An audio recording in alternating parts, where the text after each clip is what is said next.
O meu nome é Francisco de Queiroz Bezerra Cavalcante, sou membro do IAP, sou professor desta Faculdade de Direito do Recife. Esse tema que eu vou falar, sobre o qual vou me manifestar, é um tema extremamente atual, chamado a Medida Provisória da Liberação Econômica, a MP 881. MP essa, inclusive, que tive a oportunidade de contribuir com um artigo que foi um dos utilizados em uma ADIM proposta pelo PDT. Esse texto da medida provisória, ele merece uma série de preocupações, de cuidados. Primeiro, porque trata de um elenco de matérias que não deveria ser objeto de MP.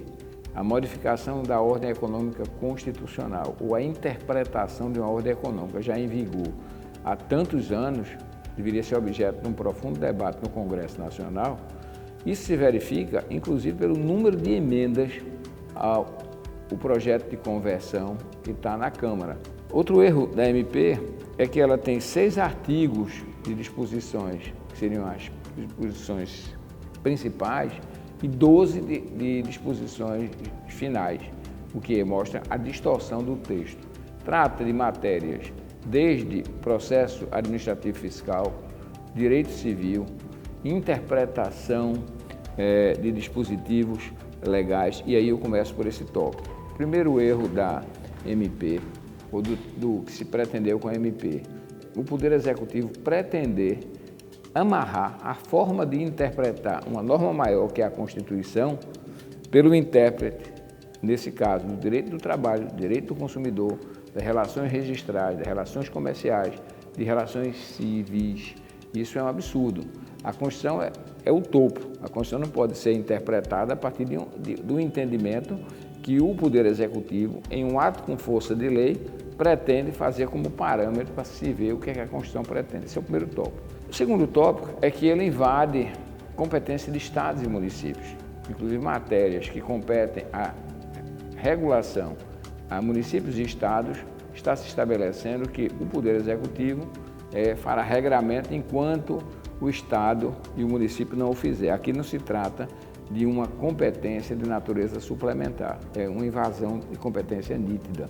Outro aspecto, a retirada de certas exigências importantes, protetivas de setor empresarial nacional, sem exigência de reciprocidade. Vou dar um exemplo. O mercado de seguros é reconhecidamente um mercado de extrema importância. Para terem uma ideia, só resseguros no ano de 2018 representaram 12 bilhões de reais. 12 bilhões de reais, dos quais já 55% estão nas mãos de grandes grupos estrangeiros e apenas 45% nas mãos do setor nacional, dos quais 35% na mão do IRB. O que é que acontece? A MP estabeleceu que as empresas estrangeiras poderão atuar no mercado brasileiro independente de reciprocidade pelos países de origem em relação às empresas brasileiras. Vejam como é interessante. Nós temos enormes conglomerados financeiros com carteiras ou subsidiárias na área de seguro que passarão a investir no Brasil com uma escala muito maior do que as nacionais. Nós temos dificuldades, tem mercado de trabalho comprimido no Brasil e esses mercados serão suprimidos. Um país como o nosso, que está tendo processo de desindustrialização, processo de perda de emprego, nós estamos nos transformando, em verdade, em campos para produção de bens da área agrícola, commodities como soja, por exemplo, para abastecer as mesas do primeiro mundo. O Brasil tem que ter um fortalecimento do Estado no sentido protetivo. Vejam o exemplo do país que é a maior economia do mundo, os Estados Unidos.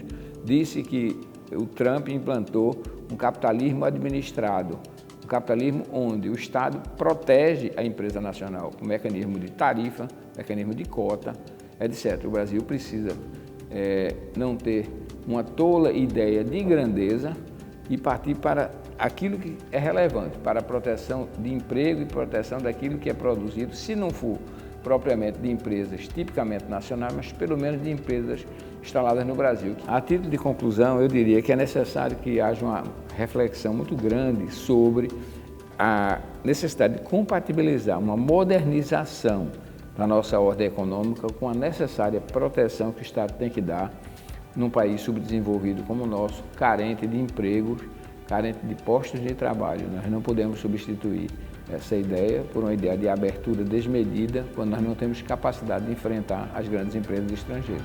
Obrigado.